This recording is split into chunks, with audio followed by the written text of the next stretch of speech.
What if the reason you feel exhausted in certain rooms is not the room, but the version of you trying to survive inside it? Welcome to Living Without Fear. I'm Esther, your host from Switzerland, and today I want to speak about something that has shaped so much of my life, maybe yours too. I was watching an interview recently, two strong women talking about business, leadership, confidence. And one of them said something so simple, so powerful, so free. She said, in her own words, "I truly don't care what other people think of me." And when I heard that, something inside me paused.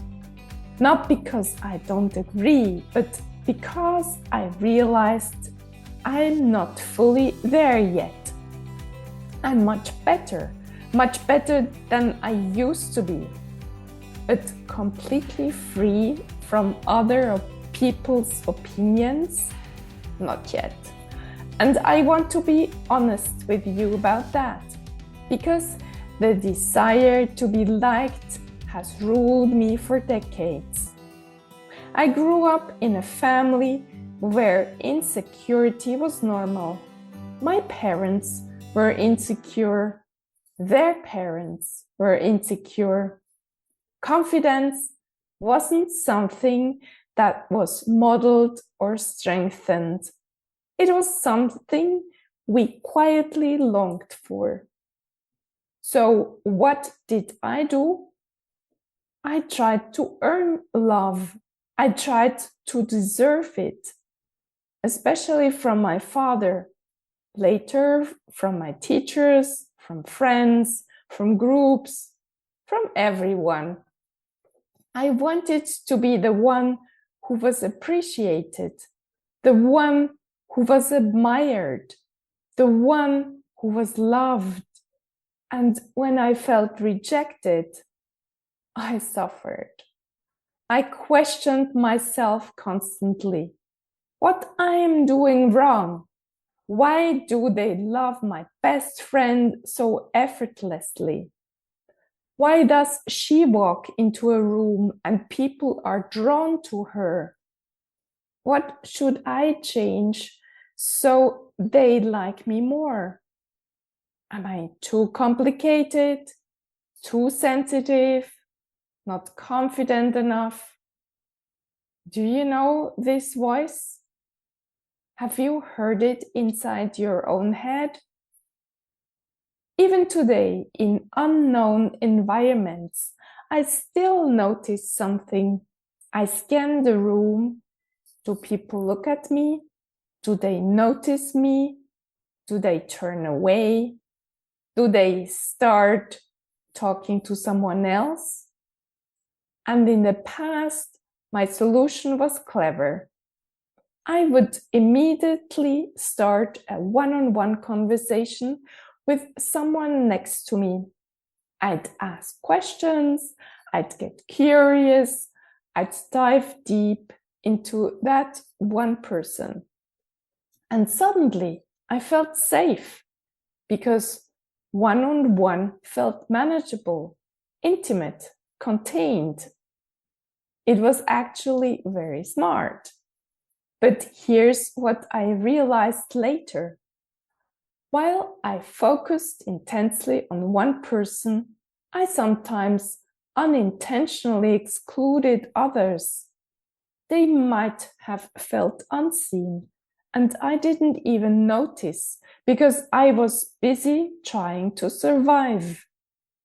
Survival often looks like strategy, but underneath it is fear. Let's come back to this sentence, not caring what others think. Why was it so important for me that people liked what I did? Because if they approved, I felt safe.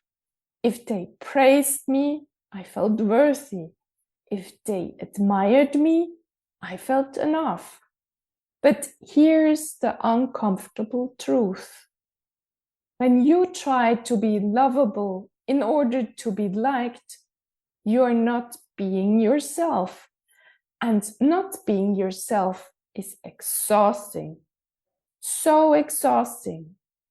Next time you are in a big group and you feel drained, ask yourself something radical. Is it really the group that is tiring me? Or is it the performance I'm running inside myself? Because believe me, it is the performance. It is the constant monitoring. Say something intelligent. Don't say something stupid. Make a good impression. Be interesting. Be kind. Be helpful. Be impressive. That inner pressure is what makes you tired, not the people. You. And that realization can hurt, but it can also set you free. Recently, I had a 2-day ski teacher training in the mountains to renew my license. Our instructor was insecure. The group was chatting. He tried to speak. Nobody listened. And I felt it in my body. I felt his uncertainty. I recognized it because I have lived it, and instinctively I stepped in. I helped quiet the group. I supported him. But here's what surprised me. This role didn't exhaust me. I didn't judge myself. I didn't overthink. I didn't monitor how I came across. I simply acted from who I am. And that felt light. That felt real. When you act from authenticity instead of approval seeking, your energy changes completely. So maybe the question isn't it, how can I stop caring what others think overnight? Maybe the question is, where am I abandoning myself to earn approval?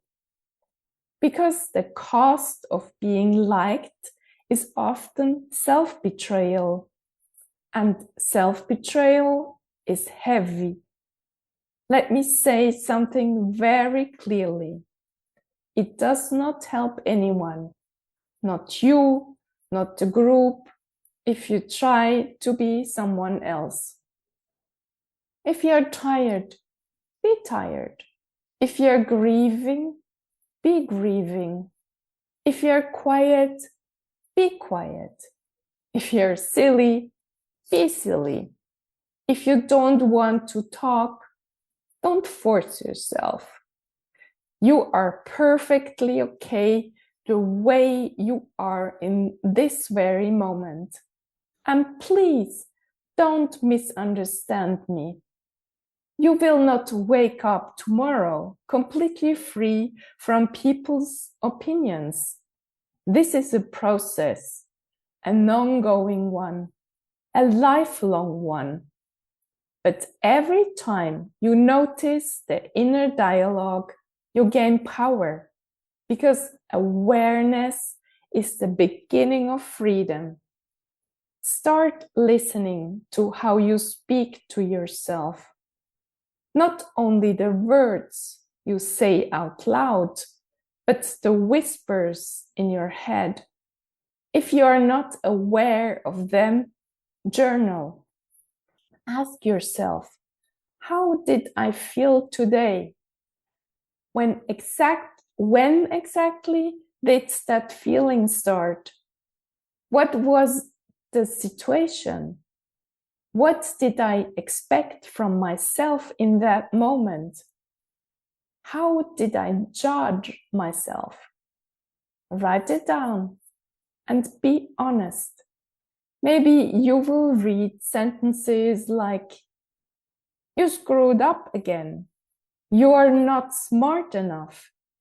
People don't like you because you're too sensitive. You're too much. You're not enough." When you see it on paper, something shifts. You realize it's not the world attacking you. It's you attacking yourself.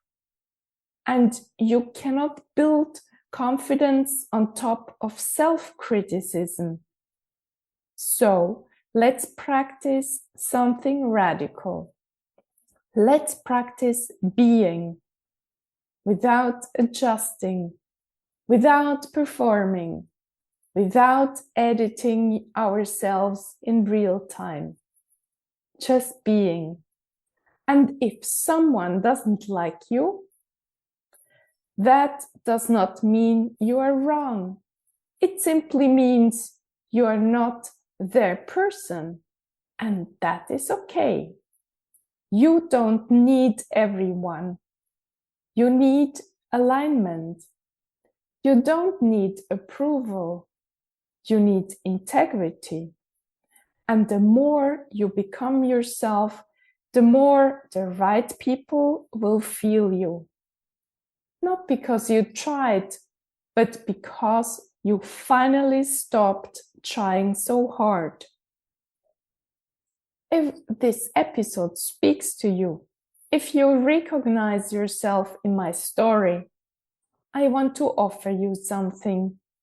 I offer free one-on-one coaching sessions, a safe space where you can unpack these patterns, where you can look at your inner dialogue, where we gently uncover where you still are performing and where you are ready to come home to yourself. No pressure, no pretending, just honesty. If you feel called, reach out to me. And until next time, walk into the room and instead of asking, "Do they like me?" ask, "Do I like who I am being right now?" Because that is the only approval that truly matters. And until next week, walk into the room and instead of asking, "Do they like me?" ask, "Do I like who I am being right now?" Because that is the only approval that truly matters. Stay true, stay real. This is Esther from Switzerland.